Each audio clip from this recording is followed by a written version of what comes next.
गडिंग्लज बरोबर चंदगडचे विद्यार्थी सुद्धा खूप अकॅडमीमध्ये आहेत आपल्या. चंदगडचे विद्यार्थी खूप म्हणण्यापेक्षा जवळपास 75 ते 80% विद्यार्थी माझ्या अकॅडमीला चंदगड तालुक्यातलेच आहे. आणि तिथलं पाणी पण जरा वेगळंच आहे.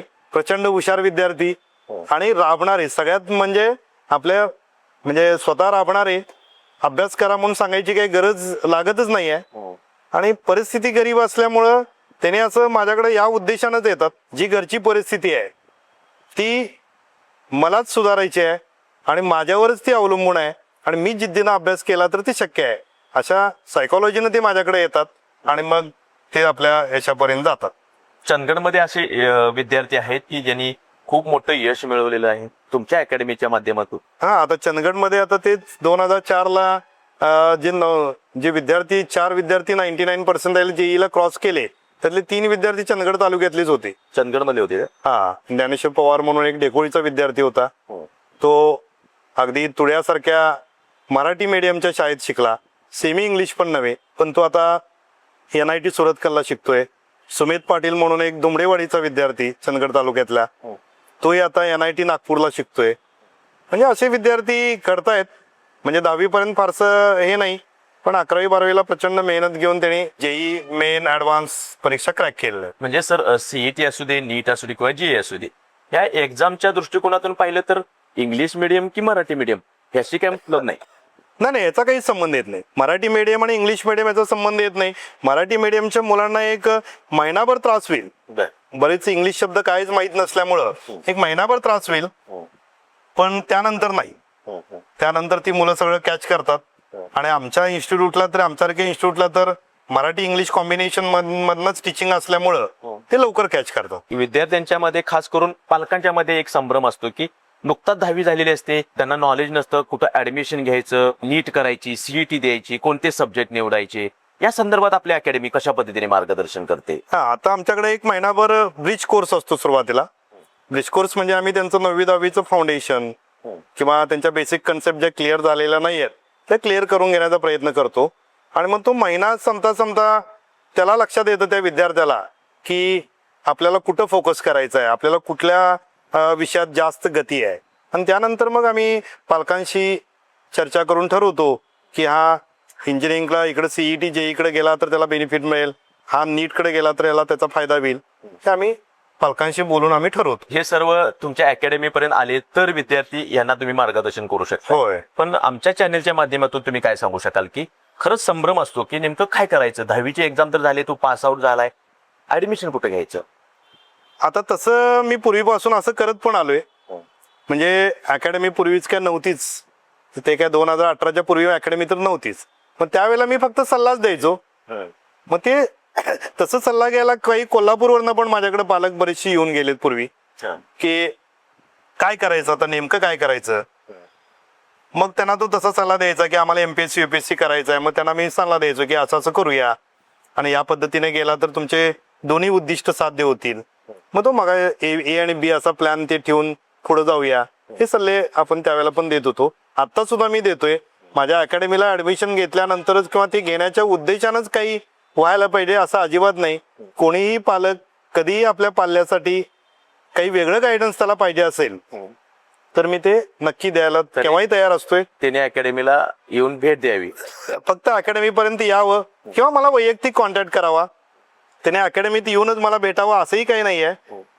मी समजा ते घरापर्यंत आले तरी सुद्धा मला काही प्रॉब्लेम नाही आहे. मी त्यांना योग्य ते प्रॉपर गाईडलाईन देऊ शकेल.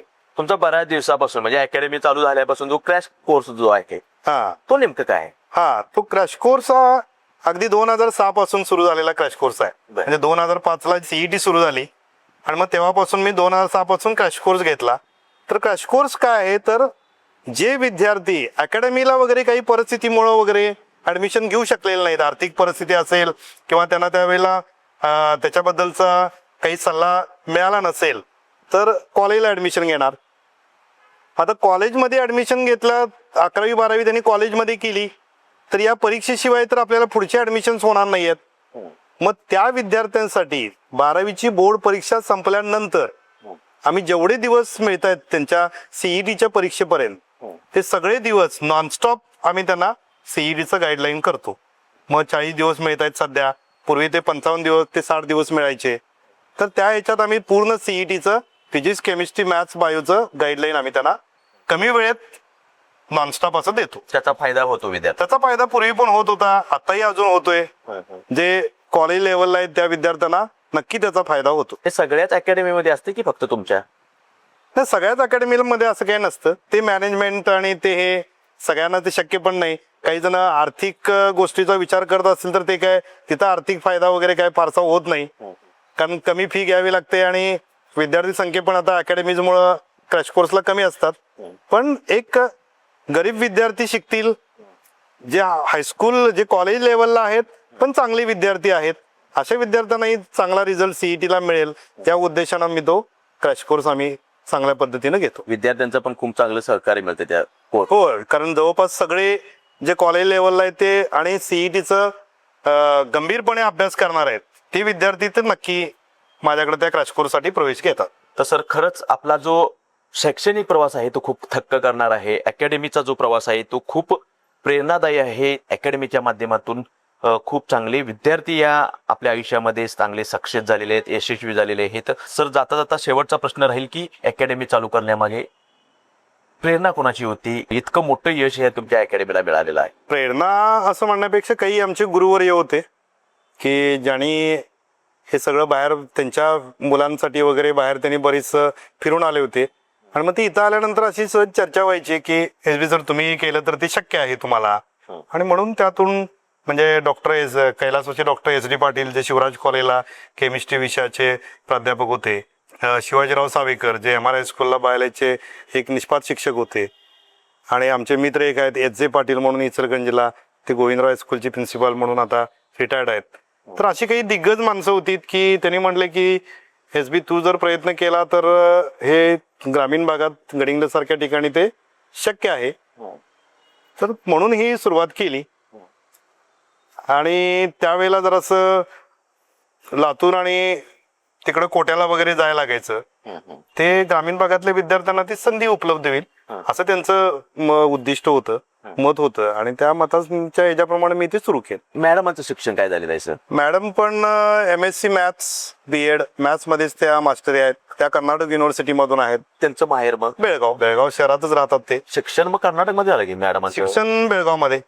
बेळगावमध्ये. हो, पण मराठी शाळेलाच, इंग्लिश मिडियम नाही. इंग्लिश मिडियम न. हा, म्हणजे मॅथ्सवर प्रभुत्व आहे मॅडमांचं. हो हो हो, त्या पण खूप चांगलं शिकवतात. हो, त्या हायस्कूलला चांगलं शिकवतात. त्यांची साथ आहे तुम्हाला, इतकी मोठी साथ आहे. कसं वाटतं तुम्हाला अकॅडमी मूव्ह करत असताना, किंवा अकॅडमी आता ह्या स्टेजवर पोहोचली? त्यांची साथ तर आहेच. ऍक्च्युली अकॅडमीत ऑफिशियली ते हे करू शकत नाहीत, पण जे विद्यार्थी आमच्याकडे विद्यार्थिनी वगैरे ज्या आहेत त्यांची तब्येतीची काळजी घेणं किंवा त्यांचं काय जेवण वगैरे या सगळ्या गोष्टी बघणं, ते त्यांचं नोकरीचं हे सोडून ते पूर्ण वेळ ह्या अकॅडमीसाठी देतात. पण अकॅडमिक कामासाठी वगैरे ते आमच्या अकॅडमीत काही हे मदत करू शकत नाहीत ते, पण बाकीची सगळी जबाबदारी ते सांभाळतात. सर तुमची मुलं कुठं शिक्षण घेतली? आता माझी कन्या सध्या US मध्ये MS करते. इंजिनिअरिंग मधलं ती पोस्ट ग्रॅज्युएटचं शिक्षण घेते. आणि चिरंजीव माझा COEP ला म्हणजे महाराष्ट्रातल्या टॉपच्या कॉलेजला तो आता इंजिनिअरिंगच्या शेवटच्या वर्षाला आहे. त्यांनी दोघांनी आपापलं करिअर अगदी छान तयार केलेलं आहे. माझी फारशी हे नसताना अपेक्षा आहे मग मुलांनी काय झालं पाहिजे? त्यांनी त्यांचं दोघांनी आपलं जाणीवपूर्वक, जसं वडिलांची इच्छा होती की SB पाटील सर इंजिनियर व्हावं, तसं तुमची काय अपेक्षा आहे? मुलांनी काय झालं? नाही, आता ती सध्या तरी ती ऑलरेडी इंजिनियर आहेतच. बर. आणि त्यांच्या दोघांचंही काय असं MPSC UPSC इकडे काय हे नाही आहे, पण त्यांनाही असं एक आपली मळवाट म्हणतो ती मळलेली वाट सोडून त्यांना स्वतःच काहीतरी त्यांनी आपलं उभं करावं, की जिथं तेच बॉस असतील असं काहीतरी त्यांनी स्वतःच निर्माण करावं अशी माझी अपेक्षा आहे. आणि त्या दृष्टीने त्यांचे प्रयत्न पण चालू आहे. नोकरीसाठी ते काही प्रयत्न करत नाही. तुमच्या अकॅडमीमध्ये शिकले का दोन्ही मुलं तुमची? नाही, चिरंजीवच्या सुदैवानं ती अकॅडमी होती, पण कन्येच्या वेळेला ती अकॅडमी नव्हती, ती कॉलेजलाच होती. पण तरीही ती कॉलेजला असताना सुद्धा फक्त मॅथच्या जीवावरती गव्हर्नमेंट कॉलेजला तिनं BTech आपलं पूर्ण केलं. आता US ला आहे.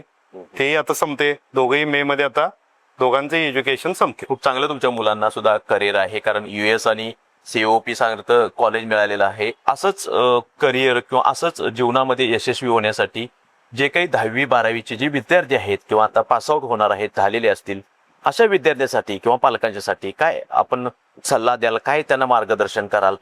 ॲज तुम्ही सुपर सायन्स अकॅडमीचे डायरेक्टर आहात. सल्ला असं म्हणता येत नाही, पण एक मत फक्त मी माझं मांडू शकतो की आपल्या पाल्याच्या करिअरचा विचार करताना आपले विचार किंवा आपली मतं त्याच्यावर काही त्यांच्या विद्यार्थ्यांच्यावर लादू नका. बरोबर. त्यांचा इंटरेस्ट कशात आहे, त्यांची कपॅसिटी काय आहे, आपण जे उद्दिष्ट ठेवतोय त्या कपॅसिटी प्रमाणे ते काम करतील का किंवा तिथपर्यंत पोचतील का, याचा पालकांनी जास्त विचार करायला हवा. आणि त्यांना त्यांच्या करिअर निवडण्यासाठी स्वातंत्र्य द्यायला हवं.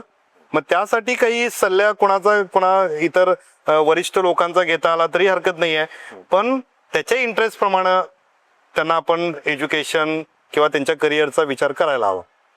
मी माझ्या स्वतःच्या मुलांच्या बाबतीत पण तोच मी हे बाळगलं होतं आणि ते त्यांच्याप्रमाणे स्वतःचं काम करतायत आणि म्हणून ते आता चांगल्या पद्धतीनं काम करतायत. जाता जाता सर शेवटचा प्रश्न, काय व्हिजन असेल सुपर सायन्स अकॅडमीचं भविष्यात? भविष्यात असं म्हणण्यापेक्षा आता चालूच आहे, पण तरी सुद्धा एक अशी विद्यार्थी घडवायचे आहेत जे आपल्या करिअरमध्ये अगदी उच्च त्याला जातील.